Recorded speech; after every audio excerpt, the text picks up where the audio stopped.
से मिथिला और म से मथुरा। तो मथुरा की लीला और मिथिला की लीला बराबर ही है। भगवान वहाँ भी ग्वाल बाल के साथ गए हैं और ग्वाल बाल के साथ मिलकर के भगवान घूम रहे हैं।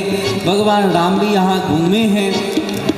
जब नगरवासियों को सुंदर सुंदर वस्त्र पहने हुए देखा है तो वस्त्र पहनते देख करके भगवान से ग्वाल वालों ने कहा, मित्र, शहर के लोग कैसे कैसे सुंदर सुंदर वस्त्र पहने हैं, हम लोग फटे पुराने जैसे तैसे वस्त्र पहने हुए, अच्छा नहीं लग रहा है।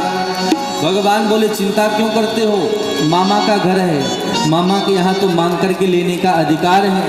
इसलिए भागे भागे दौड़े दौड़े गए धोबी के पास, धोबी से वस्त्र मांगा। मामा जी प्रणाम। धोबी ने देखा, रे कौन? नंद के छोरा को देख करके बोले, क्या बात है, काय को पधारो है? श्याम को क्रोध आयो, भगवान जोर से थप्पड़ को प्रहार किया और प्रहार करते ही धोबी के प्राण पखेरु उड़ गए। सब धोबी वहां से भाग खड़े हुए। सबन के वस्त्र भगवान श्याम सुंदर ले लिए और सबन बालकों को पहना दिए। अब राक्षसन के वस्त्र ये बालक लोग पहने तो कैसो लगेगा? बड़ो बड़ो वस्त्र अगर दुबले पतले नेक पतले अगर पहन ले तो क्या हाल होगा?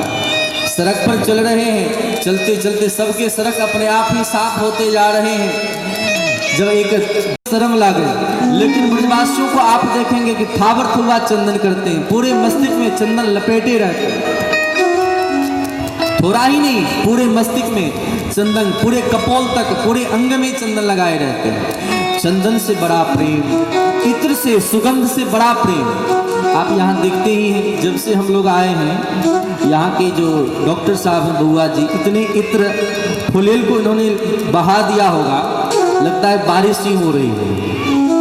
तो लगता है कि हाँ ब्रजवासी हैं, आज के ना कल के, आज मिथिलावासी हैं, पहले ब्रजवासी थे अथवा आगे ब्रजवासी हो जाएंगे। बोले राधे राधे।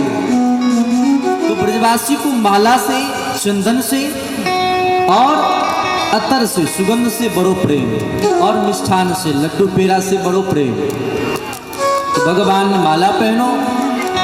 कुब्जा जो स्त्री है अनेक अंगों से टेढ़ी है, भगवान उनको सीधा करके भगवान ने चंदन स्वीकार किया। चंदन को भगवान ने ग्रहण किया, आगे बढ़े, आगे बढ़ करके धनुष को भंग किया।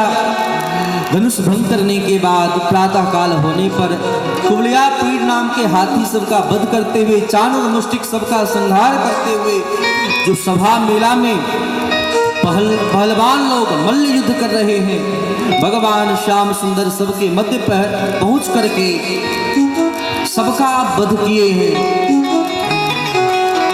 जब कंस पैतरा बदलने लगा, भगवान देखते देखते 27 हाथ ऊपर सिंहासन पर पहुंच करके कंस के बाल को पकड़ के नीचे धक्का दिया, ऊपर से छलांग लगाए। छलांग लगाते ही कंस के प्राण पखेरु उड़ गए। बोलिए कंस मर्दन भगवान की। कंस का प्राण पखेरु उड़ गया। सब लोग सोच रहे थे क्या होगा नहीं होगा छोटे बालक से, लेकिन जाती रही भावना जैसी, प्रभु ने मूर्त देखिए तैसी। भगवान किसी चीजें बंधे नहीं रहते, भगवान को तो जैसे पुकारो भगवान मिल जाते। उग्रसेन जी से आज्ञा लेकर के भगवान अपनी माँ देवकी और वसुदेव जी को भी कारागार से छुड़ाते हैं। आज अपने बच्चे कृष्ण को देख करके बड़े प्रसन्नता पूर्वक अनुभव करते हुए यहाँ पर अपने नेत्र के अश्रु से अभिषेक की है देवकी महारानी। इतना छोटा सा था तो यहाँ से वसुदेव जी लेकर के छोड़ा आए उस गोकुल में, आज इतना बड़ा हो गया, बड़ा दुख हुआ है। गर्गाचार्य जी महाराज आए और आकर के वंदन किया, नंद जी को समझाए कि आपका बेटा नहीं, ये तो वसुदेव जी के ही संतान हैं। बड़ा आनंद आया वसुदेव जी को, लेकिन नंद की क्या स्थिति होगी आप विचार कर सकते हैं, जो सदैव आनंदित रहे। बड़ा विह्वल हो गए नंद जी महाराज, भावुकता से भर गए, ग्वाल माल सब रूठ गए, मानो अचानक कोई बात सुन करके किसी के प्राण पखेरु उड़ जाता। व्यवहारिक जीवन में देखें, अगर किसी के शरीर में करंट अगर लग जाए तो क्या स्थिति होती है, यह स्थिति सबका है। मानो झटका सा लगा, इतना दिन का संबंध एक झटके में टूट गया है। बड़े रोने लगे, बिलखने लगे सब। श्याम सुंदर सबको समझा बुझा करके, बाबा मैं कुछ दिन यहाँ रहूँ, मैं जल्द ही आ जाऊँगा, समझा बुझा करके नंद बाबा को विदा किया। कथा तो इतना दर्द से पूर्ण है, अगर पर्याप्त समय रहे तो कहने में भी आनंद आवे। भगवान श्याम सुंदर नंद बाबा को विदा किए। विदा करने के बाद यहाँ से वसुदेव देवकी महारानी के साथ घर गए अपने लोक में। भगवान श्याम सुंदर बड़े हो गए, जब तक इस ब्रजमंडल में थे अपने पाँव में कुछ नहीं पहना था। बड़े बड़े बाल हैं भगवान के। भगवान कभी छौर कर्म नहीं कराते, अंगराग नहीं लगाते। इस ब्रज की यह महिमा है, रज की। वेणु वादन करते हैं भगवान, लेकिन आप जानते हैं भगवान श्याम सुंदर जब से इस वृंदावन से गए हैं फिर कभी वेणु नहीं बजाया, मोर पंख धारण नहीं किया। इस प्रकार से भगवान श्याम सुंदर वसुदेव और देवकी के साथ उनके राज्य में गए, सुरसेन मंडल में। बड़े हो गए हैं तो अध्ययन तो करना ही पड़ेगा, और अध्ययन कराने हेतु अध्ययन करने के लिए भगवान श्याम सुंदर और बलराम जी को गुरु जी के आश्रम भेजा। कहाँ? उज्जैन, जहां अभी अभी कुंभ लगा था। शास्त्रों में कहा गुरु बिन होहि की ज्ञान, ज्ञान की होहि विराती है ना, तब तक भीतर से वह भाव प्रकट नहीं हो पाता। भगवान मानो शिक्षा देना चाहते हैं कि अगर परमात्मा भी इस धराधाम पर आए ना तो उन्हें भी गुरु बनाने की जरूरत है। गुरु की कृपा के बिना आगे का जीवन प्रशस्त हो ही नहीं सकता। भगवान श्याम सुंदर मानो यही शिक्षा का दर्शन कराते हुए आगे बढ़े हैं।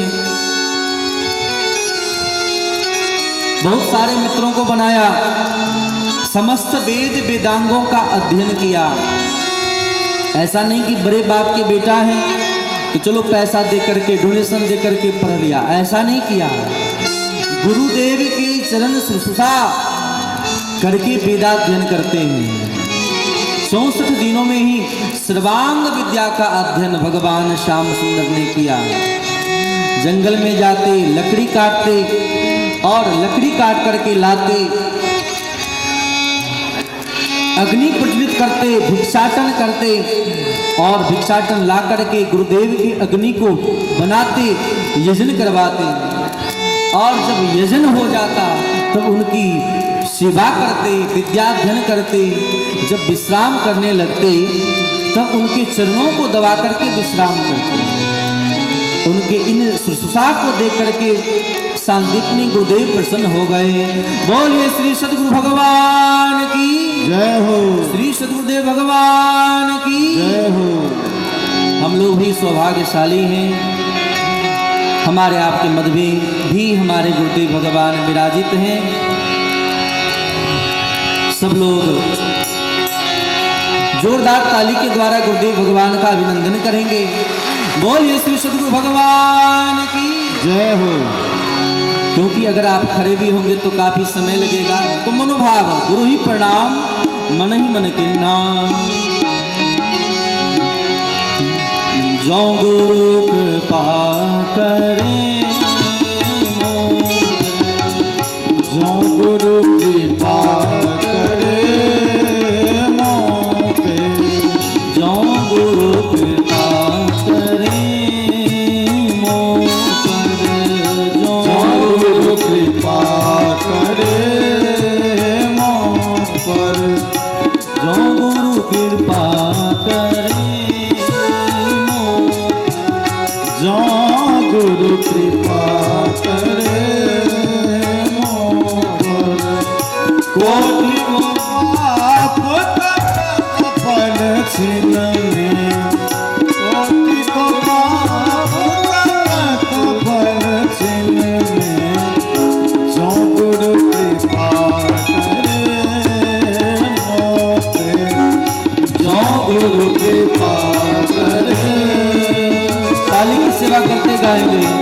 गुरु की महिमा जग शोभा, वेद पुराण अनंत विचारी, वेद पुराण अनंत विचारी, ब्रह्मा व्यास कथ फल छिन